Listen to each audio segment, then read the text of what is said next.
Justin Vacula here at the Pennsylvania Counseling Association Conference. I'm here with... Bradley Janey, former president of the Pennsylvania Counseling Association, faculty member at Marywood University in graduate counseling. And what brings you to the event today? Well, I used to be very involved with PCA when I first started my career in higher education, and I would come to this conference annually. As I moved on to other projects, I sort of dropped away and occupied myself with other projects and other duties, and I'm finding I feel like I'm kind of returning back to a group of old friends, and also, part of the fun of doing something like this is bringing students along like you. I don't think we've done enough of that recently, and so we're going to try and do more. So what were some of the sessions that you've attended and some topics that you found interesting? Well, let's see. I'm trying to think of what I went to. Well, there's that male friendship thing that we both went to, that workshop on male friendship we both went to, and trying to think what else it was. I think I went to a panel on supervision, best practices in supervision, and then assessment in multicultural counseling. That was pretty interesting. And another one on career development and the state of the economy right now, which I found a bit depressing.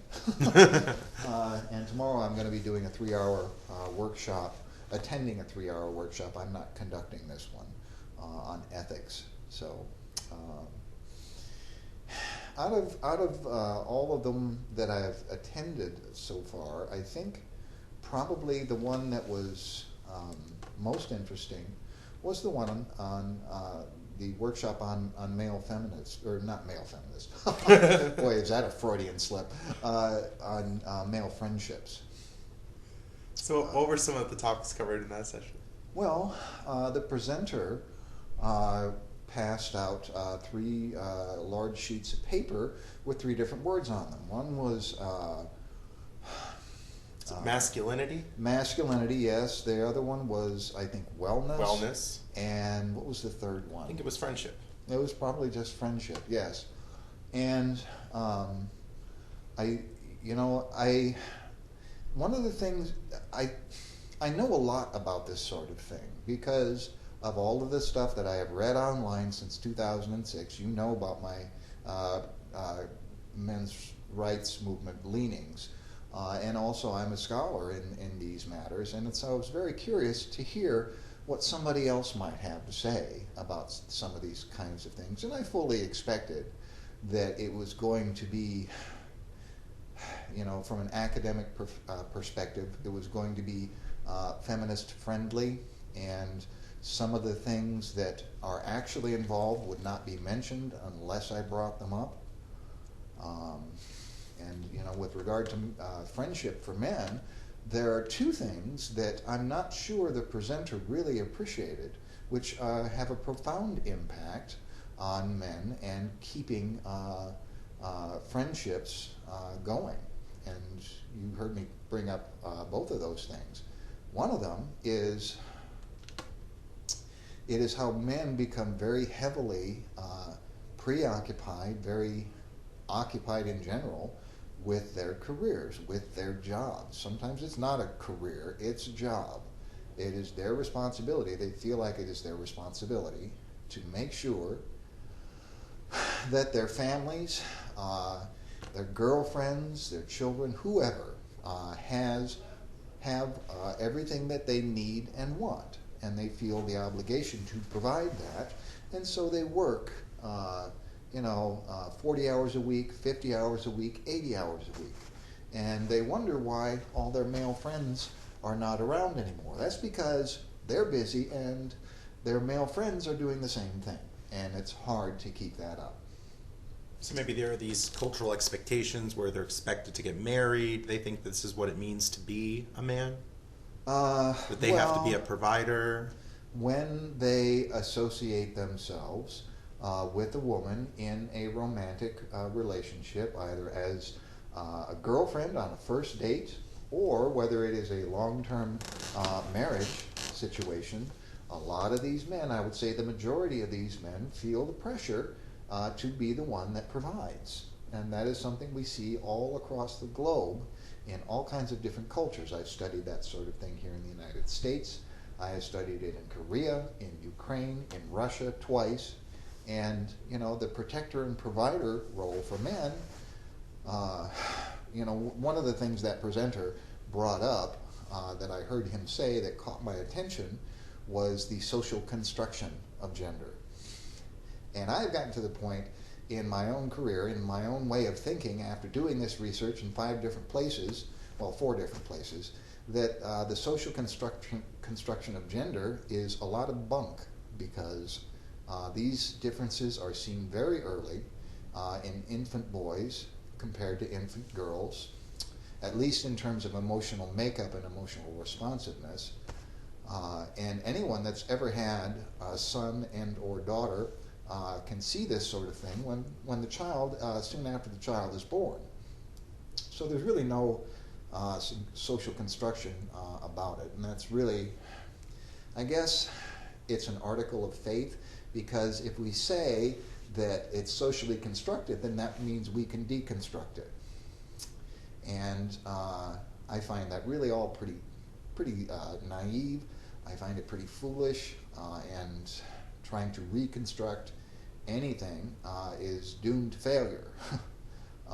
Anyway, that's one of the things that came up, was how men feel obligated to work themselves to death, and as a result neglect their friends. Something else that came up that I brought up that the presenter didn't sound like he was going to mention was what women can do in regards to her man's male friends. She can start kind of moving some emotional chess pieces to subtly or blatantly start to isolate her man from his friends. For, how many ways can that happen? You're going out with your friends again to do what? That's such a waste of time. I need you here to do A, B, and C, and you're working all the time and I hardly ever see you the way it is.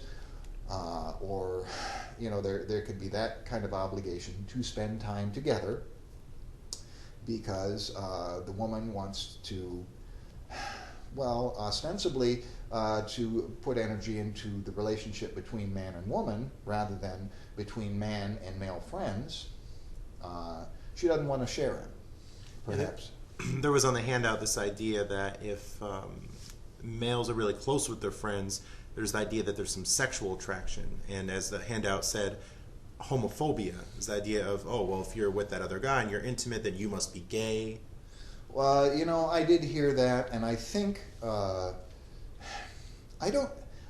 was thinking about some of my friends that I have lost contact with, and the reasoning behind that contact, and homophobia did not play any part in any of it. And I don't really think I ever thought much about that. And maybe that's unique to me.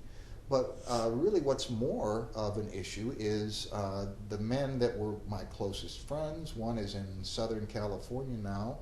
He's working as a minister. He was my college roommate for 2 years. And, he's one of my absolute best friends, and I could talk to him about anything. He's gone now, and I haven't talked to him for months.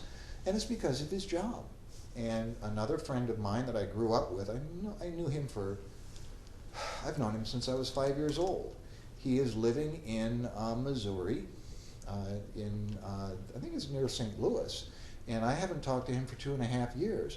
He is trying to raise 2 boys, and he's trying to pay the bills with his, to cover the cost of a wife who is not working. She's staying home and raising those kids. And so he is the one that is preoccupied with his career, trying to make lots of money, and geography doesn't help. It's hard to really keep friendships up when you're there, 1 or 2 or 3,000 miles between the two of you. That's just difficult. And men, we're not really the types to pick up the phone and make a phone call to talk for 30 or 40 minutes or even an hour. That's just, we want to do things together. We don't, the whole talking thing is that's not really something that we feel the need for companionship, but that kind of intimate communication that might take place between a man and a woman, or between two female friends, or even between a client and a counselor. That's not the sort of thing that men are necessarily interested in. So anyway, there are things that women can do to start to cut that man's friends out of his life. And it's either by demanding more of the man's attention that he would otherwise give to his friends, or it would be,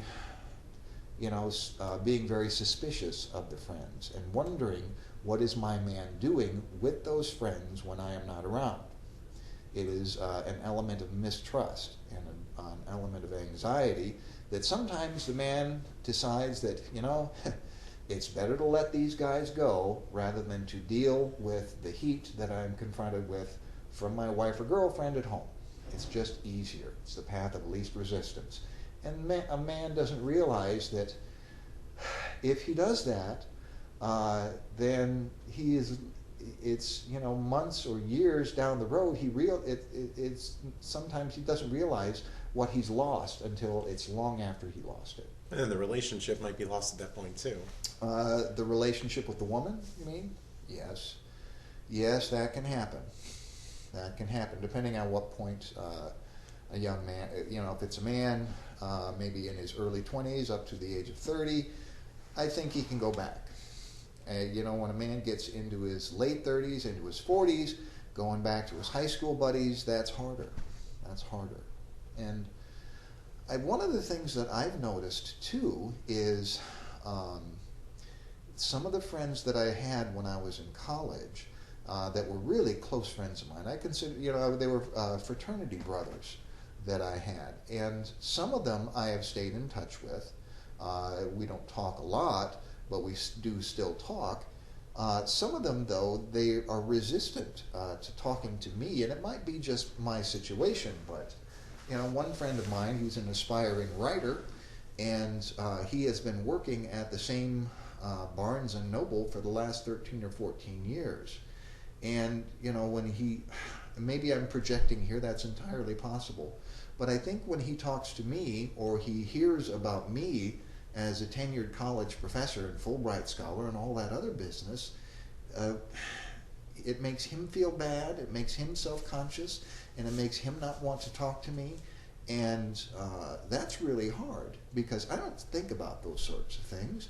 I just miss my old friends. And so there is that element of comparing lives that perhaps men do. I think that's further down the line, though. And that's unfortunate. All right, so to go back to something you said earlier, feminism, this came up in the discussion. Yes. Mm-hmm. That there are hopes that the third wave or current wave of feminism I think he said the second wave. Well, he said that there were problems with the second wave and that there was negative language, but he hoped that the third wave would be more receptive to men's issues. The Rebecca Watson wave. I guess you can call it that. And the other, what was the other name? Amanda Marcotte is popular. Yes. It seems to me it's gotten worse instead of better. I don't see any improvement at all. So we often hear feminism as a movement for the equality of women, women's rights. These are some of the definitions here. Well, what have feminists done for the issues that men face? What have they really done? Shut up and listen so we could read this list, I guess. Well, that's basically it. They don't want to hear about the issues that men face. And I have been confronted with resistance in some of my classes when I brought some of these issues up.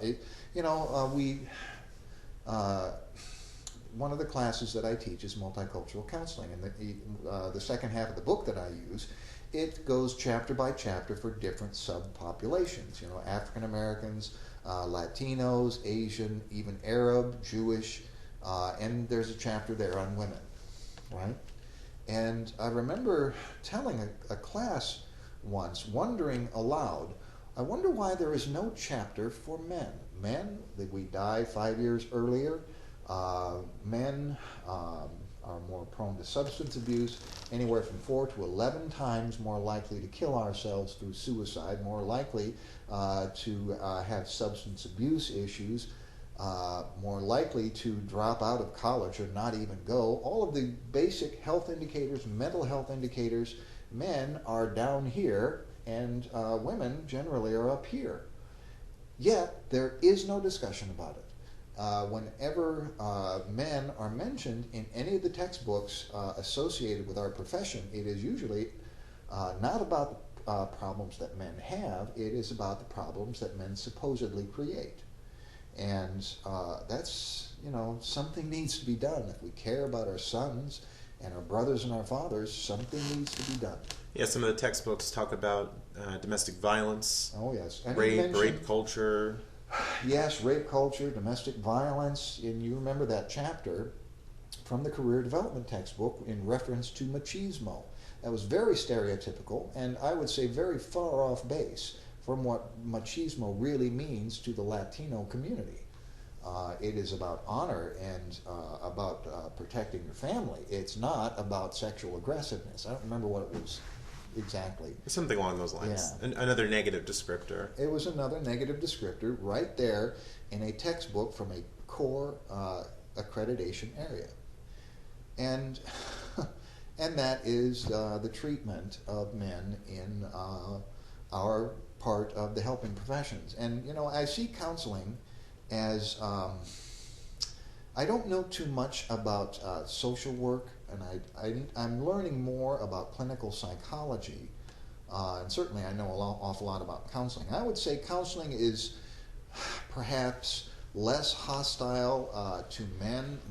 I think it's easier to talk to counseling types about these issues than it is to talk to perhaps social work. I think social work is probably the most, they have the strongest negative bias in their training programs. That's a guess. That's a maybe it's a stereotype, but that's my impression. Well, here on, or at various university campuses, not necessarily here at Penn State, it's the walk a mile in her shoes, the idea that men are perpetrating domestic violence and that men don't know what it's like to be women, men don't face problems. There are all these messages that are associated with it. Or she fears you. Yes. The don't be that guy campaigns. Yeah. These domestic violence posters that go up. Right. Yes, there are all of those things on college campuses, and my question is, one of the issues that the population of young men are facing right now, it has to do with educational opportunities, and right now the percentage of men in undergraduate programs, bachelor degrees earned, it's about 40%, and of course women are the other 60%. Nobody cares. They don't see that as an issue. They don't understand the long-term consequences of something like that, about having an undereducated male population.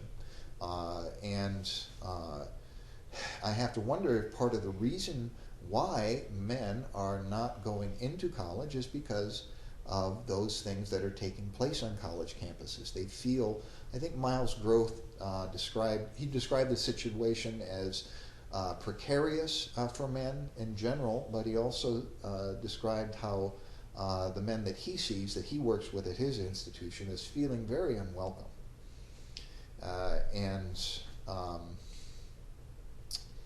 And I notice that when I have male students that come through the counseling program, I take some special care to try and make sure that they feel welcome and that they feel valued, because we need them.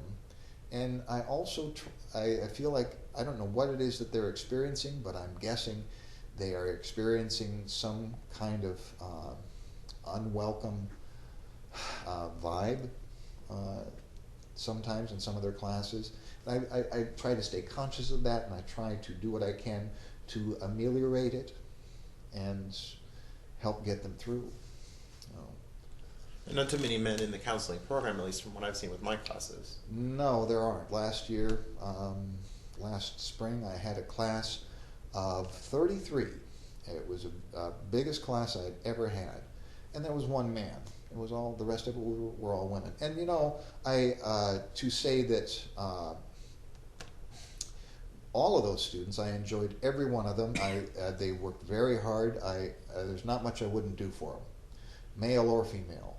But it does say something about our profession at this point.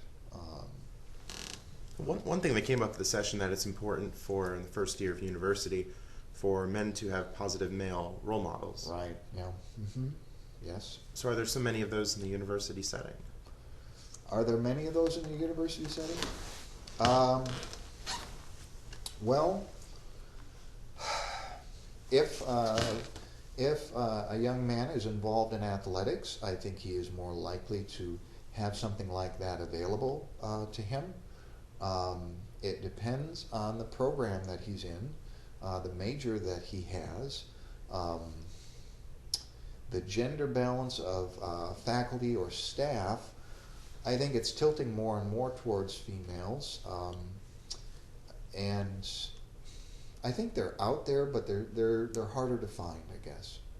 That's my feeling. You know, I work with 3 wonderful ladies in the counseling program, and I do enjoy them. They are my friends, and there's not much I wouldn't do for them either. But I'm the only male now. We're going to hire somebody new very soon. We'll see who it ends up being. We don't know. So you're working at the university with the retention of men on campus, is that right? Yes, I was on a task force for the recruitment and retention of male students. Mm-hmm. And right now, our university, it's about 70% female, 30% male.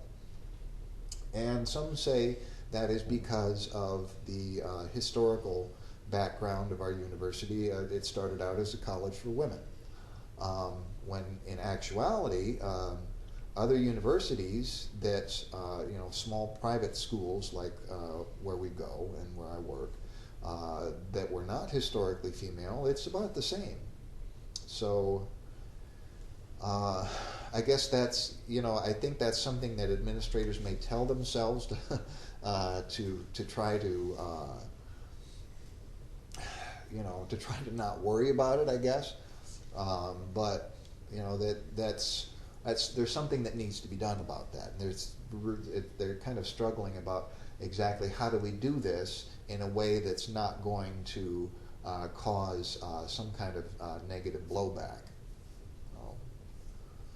Running afoul of Title IX regulations, for example, or getting the attention of there was one school that was actively trying to recruit more male students and were rejecting more female applicants, and they got themselves into some kind of legal trouble for that. And so it's a sticky issue. I've been seeing due process be a big problem, where if a male at university would be charged with sexual assault, someone make an allegation that they could be immediately suspended, removed from the school, lose financial aid, lose scholarships. Yes, mm-hmm. We read about that all the time in places online that deal with these matters. I haven't seen it yet at our institution, and I think generally I've had some dealings with some of the student life people, and the impression that I get, nothing explicit was said, but they try to follow those rules, but they kind of hold their nose while doing so. They are not very comfortable with it either. And, the really unfortunate thing is, I think, and, what do you do about that? What do you do about those kinds of rules? I don't think, unfortunately, it's hard to imagine that toothpaste is going to get back in the tube.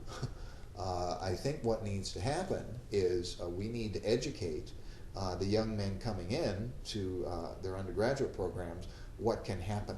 We need to arm them with the information that is, we need to tell them the risks that they're running so they can make better decisions to not get themselves into that kind of trouble. It's not fair. I think it's a civil rights issue. It's a social justice issue.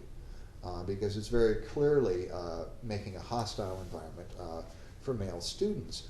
But like I said, I think it's going to be very difficult to go back to something more even-handed, and so the thing to do now is to prevent these men from getting themselves caught in a terrible situation like that. And a mere allegation could ruin someone's career. Oh yeah, an allegation without any evidence can ruin a young man's life, and it's very frightening. It's very scary. The definitions seem to be ever changing about consent, crystal clear consent, enthusiastic consent. Right. I think there's one there's one school out there. I don't remember the name of it. They have actually taken steps of. I think they put like a consent form in the student handbook, or something like that, or they distribute these consent forms that students are supposed to sign. Maybe I'm imagining that, but I do know that they are pushing this idea of enthusiastic consent, and that just seems to be, it shows a complete lack of awareness of what takes place between a man and a woman that really like each other.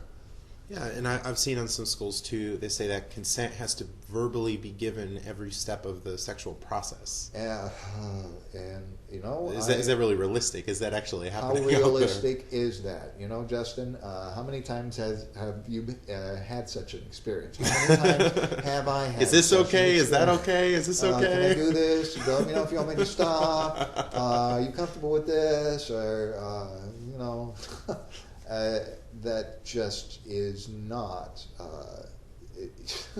You know, it's almost. It's ludicrous, is what it is. It really seems to set up an environment in which people can really be destroyed. It sets up it's a very it's a kind of an Orwellian environment, I would say.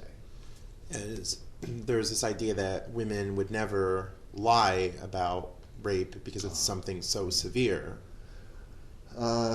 There is, yes, we hear that statistic all the time about only 2% of rape allegations are false, and that, you know, that's been that's come out in the literature some time ago, and about how that is actually not at all true. The 2% is, I think, a fabrication. It's one of those things they call a woozle, which is, you know, the author and date of a study is cited again, again, and again, and again, and decades down the line, people are still doing it, but nobody's read the actual study, and nobody has found out that the actual numbers are not there. Nobody ever did any research on this. It was one line from one speech given to a magazine editor, or a study conducted by you know, a journalist rather than a social scientist. Or if a man is charged with sexual assault, he must have really deserved it, even if he didn't. Yes, there is that sentiment out there. I think there's a famous quote by a feminist, I don't recall who it was, but a man can learn something from the experience, even if he didn't rape someone, something along those lines that is just very callous, very cruel, very just inhuman, I would say. So some people I know who are perhaps older, maybe in their 50s, late 40s, will say that feminism has really been corrupted recently. They still want to associate with the label, but it's since been hijacked by the third wave, or maybe even later second wave. What are your thoughts on this? These people still use the label. They see feminism as corrupted, and they want to get back to the roots of feminism. That's what they say. Well, I think they need to do more homework. I'm not sure they really understand, you know, what feminism is really about. And at the core of it, it's, you know, their central theory is patriarchy. It is society is set up to advantage men and disadvantage women. And that is just, that is completely contradicted by reality. And that goes back to some of the health indicators and mental health indicators that I was talking about 20 minutes ago, or whatever it was. If that were the case, well, then men would be living longer, wouldn't they? Men would be enjoying more job opportunities, wouldn't they? We see government programs specifically for the health of women, the Violence Against Women Act. It is, they assume is it hyper agency or hypo? Which one is it? Okay, they assume hyper agency on behalf of men, but hypo agency on behalf of women. Men don't need help; they can solve their own problems. Women got to help them because they can't solve their own problems, and that makes women infants, and it also ignores the real needs of men. And the real needs of men are closer to things like survival. And the needs of women, they certainly have their problems, but I would say they're higher up on the scale, Maslow's hierarchy. So are there any positive forces, you think, today in feminism?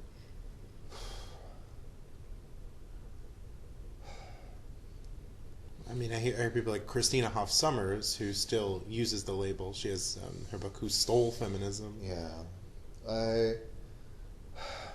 I think if there's anything positive out there, I do believe that, we hear this a lot, not all feminists are like that, and I do believe that there are some out there that sincerely believe that feminism represents equality, and they are simply anybody that disagrees with them is simply being naive. There are some elements out there. There are some folks that truly believe that we don't hate men and we are trying to look out for men. And it's coming from a good place. I believe that. And I think, however, they're not seeing the full picture. And there's something about those of us, men and women too, that have finally seen that whole picture. And so, I don't know. I feel like I'm talking myself into a corner here. There are some folks out there that are simply don't see the same things that we do. And perhaps they don't want to see it. Or perhaps they simply haven't done their homework yet. All right. Any other words for the audience? No, I think I've kind of talked myself out, Justin. What are you looking forward to tomorrow at the conference? Tomorrow, well, there's going to be a 3-hour training on ethics that I'm kind of looking forward to. And I'm looking forward to the drive home in the van. That's always a good time. All right, so if people want to contact you with questions, comments, how can they reach you? Well, they can write to you, and you can forward it to me. How about that? I guess that's an easy way out. Okay. We'll just clog your inbox one way or another. All right. Yeah. All right, thanks for sharing.